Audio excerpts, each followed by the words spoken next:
यह बात उस समय की है जब गुरुकुल में शिक्षाएं हुआ करती थी। मतलब कि बच्चे गुरुकुल में सीखने जाया करते थे, वहीं पर रहते थे, वहीं पर प्रकृति का आनंद लेते थे और वहीं पर अपनी शिक्षा ग्रहण किया करते थे। ऐसे ही एक गांव का लड़का मोहन गुरुकुल में शिक्षा ग्रहण करने के लिए जाता है। उसके माता पिता उसे बचपन में ही गुरुकुल में भेज देते हैं। मोहन कई सालों तक गुरुकुल में रहकर अपने सहपाठियों के साथ बहुत अच्छी अच्छी शिक्षाएं ग्रहण करता है।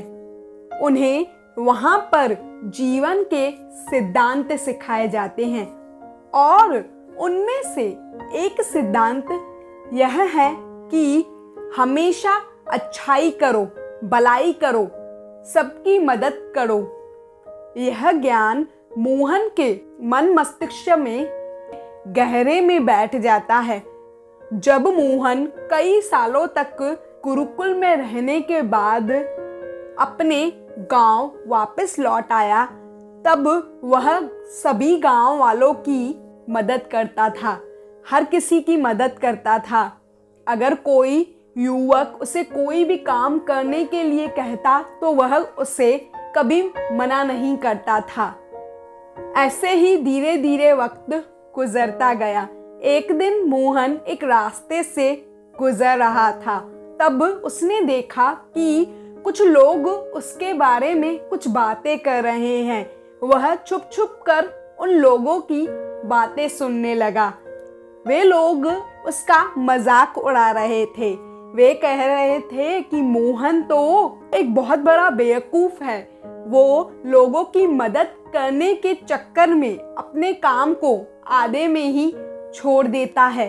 वह तो फायदा उठाने के लिए है, उसका तो लाभ उठाने में बड़ा मजा आता है। जब मोहन ने यह सब बातें सुनी तो उसके मन पर बहुत ठेस पहुंची। वह मन ही मन सोचने लगा, मैं निष्पक्ष भाव से सबकी मदद करता हूँ और यह लोग मेरे बारे में ऐसी बातें कर रहे हैं। इसके बाद मोहन ने मन ही मन यह सोच लिया कि आज के बाद मैं कभी किसी की मदद नहीं करूँगा। अब मोहन गांव का एक ऐसा लड़का बन गया था जो किसी की भी मदद नहीं करता था। चाहे कोई व्यक्ति कितना ही मुश्किल में क्यों ना हो, लेकिन मोहन उसकी मदद नहीं करता था। गांव वाले मोहन का यह स्वभाव देखकर आश्चर्यचकित हो गए थे, क्योंकि कल तक जो दया का सागर था, दयालु था, आज वह इतना निर्दयी कैसे बन गया है। मोहन का यह व्यवहार देख मोहन के माता पिता को भी उसकी चिंता होने लगी। एक दिन मोहन के माता पिता ने मोहन को बुलाया और उससे पूछने लगे, तुम्हें क्या हुआ है? तुम ऐसा क्यों कर रहे हो? तुम पहले लोगों की मदद किया करते थे, अब तुम ऐसा व्यवहार क्यों कर रहे हो? मोहन ने कहा कि इस जमाने में किसी की भी मदद करने से कोई लाभ हासिल नहीं होने वाला है। यह मैं महसूस कर चुका हूँ और जो लोग दूसरों की मदद करते हैं उन्हें बेवकूफ समझा जाता है। यह कहकर के मोहन फूट फूट कर रोने लगा, जिसे देखकर के मोहन के माता पिता बहुत ज़्यादा परेशान हो गए। इसके बाद मोहन के माता पिता को पता चला कि पास के एक गांव में एक बौद्ध भिक्षु आए हुए हैं, जो कि मानव स्वभाव के बारे में काफ़ी कुछ जानते हैं। उन्होंने सोचा कि हम भी मोहन को उस बौद्ध भिक्षु के पास ले जाएंगे। अगले ही सुबह मोहन और मोहन के माता पिता दूसरे गांव में बौद्ध भिक्षु से मिलने के लिए निकल पड़े। जैसे ही वे लोग गांव में पहुंचे, उन्होंने देखा कि एक औरत एक बौद्ध भिक्षु को जली कटी सुना रही थी। वह कह रही थी कि न जाने लोग कहाँ से भिक्षा मांगने के लिए आ जाते हैं। इन्हें खुद तो कोई काम नहीं होता और दूसरों के दरवाजे पर खड़े हो जाते हैं और न जाने कौन सी बातें सुना रही थी। लेकिन वो बौद्ध भिक्षु चुपचाप शांत रहकर उस औरत की बातें सुन रहा था, क्योंकि जो बौद्ध भिक्षु होते हैं उन्हें मांगकर ही खाना पड़ता है। इसीलिए उसके चेहरे पर क्रोध का कोई भी भाव नहीं था। जब उस औरत ने उस बौद्ध भिक्षु को भिक्षा नहीं दी तो वो दूसरे घरों की तरफ बढ़ गया। यह सारा दृश्य मोहन और उसके माता पिता देख रहे थे। इसके बाद मोहन और मोहन के माता पिता गांव वालों से उस बौद्ध भिक्षु का ठिकाना पूछ कर के वहां पहुंच जाते हैं। जैसे ही वह वहां पहुंचते हैं, वह देखते हैं कि यह तो वही बौद्ध भिक्षु है जो कुछ समय पहले गांव में भिक्षा मांग रहा था और जिससे वह औरत जली कटी सुना रही थी।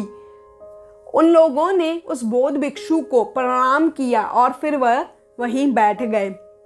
इसके बाद मोहन के माता पिता ने उन्हें मोहन के बारे में सारी बातें बताई। उन्होंने कहा कि मोहन पहले सबकी मदद किया करता था, पहले बहुत ज़्यादा दयालु हुआ करता था, लेकिन अब हमें समझ नहीं आ रहा कि इसे क्या हुआ है। यह इतना निर्दयी हो गया है कि अगर कोई व्यक्ति इसके सामने मर भी रहा हो तब भी यह उससे पानी नहीं देगा।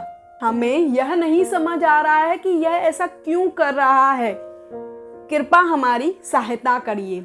इसके पहले कि बौद्ध भिक्षु उन्हें कोई जवाब देता, एक औरत वहां आकर पहुंचती है और वह औरत वही थी जो कुछ समय पहले बौद्ध भिक्षु को जली कटी सुना रही थी और जिसने उसे भिक्षा देने से मना कर दिया था।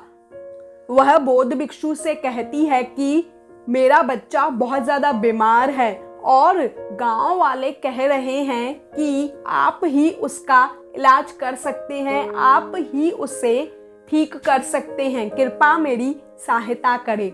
बिना किसी देरी के उस बौद्ध भिक्षु ने बच्चे का उपचार करना शुरू किया। उसे कुछ औषधियां भी दी और कुछ समय बाद ही वह बच्चा स्वस्थ हो गया। इसके बाद वह औरत बौद्ध भिक्षु को भिक्षा देकर और प्रणाम करके वहां से वापस लौट गई। मोहन भी वहीं बैठा हुआ था और यह सारा दृश्य देख रहा था। यह देखकर उसके मन में कुछ सवाल उठे और मन ही मन वह उन सवालों के जवाब ढूंढने की कोशिश कर रहा था। लेकिन जब उसे जवाब नहीं मिले तब वह उस बौद्ध भिक्षु से पूछता है कि लगता है आप उस औरत को पहचान नहीं पाए। वह वही औरत थी जिसने आपको जली कटी सुनाई थी, आपका अपमान किया था और आपको भिक्षा देने से भी मना किया था। अगर आप उसे पहचान लेते तो आप उसकी मदद बिल्कुल भी नहीं करते।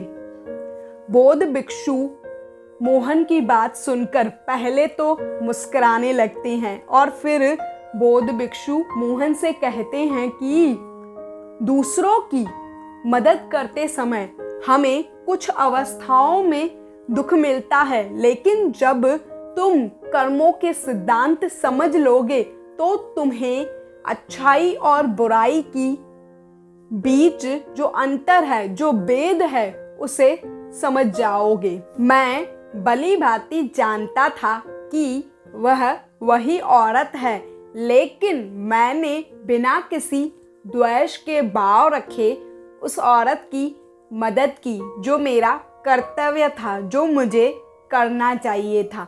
जब हम किसी की भी अच्छाई या भलाई बिना किसी लालच के करते हैं, बिना किसी बदले के करते हैं और बिना किसी द्वेष भाव के करते हैं तो वही अच्छाई होती है। लेकिन अक्सर हम किसी की भी मदद करते हैं तो हमारे मन में भी यही भाव उठते हैं कि बदले में वह इंसान मेरी मदद करे। लेकिन जब वह इंसान हमारी मदद नहीं करता, हमारी सहायता नहीं करता, तो हमें बहुत दुख होता है। इसीलिए किसी भी इंसान के साथ बिना किसी पाने के भाव से उसका भला करो। और दूसरी बात, उतना ही भला करो जितना कि तुम्हारा सामर्थ्य है। मतलब कि अपने शारीरिक और आर्थिक क्षमता के अनुसार ही किसी का भी भला करो।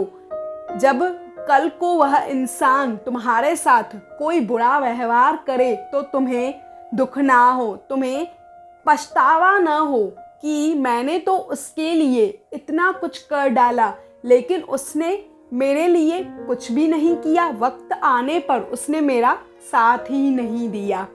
तीसरी बात, अपने विवेक का इस्तेमाल करो।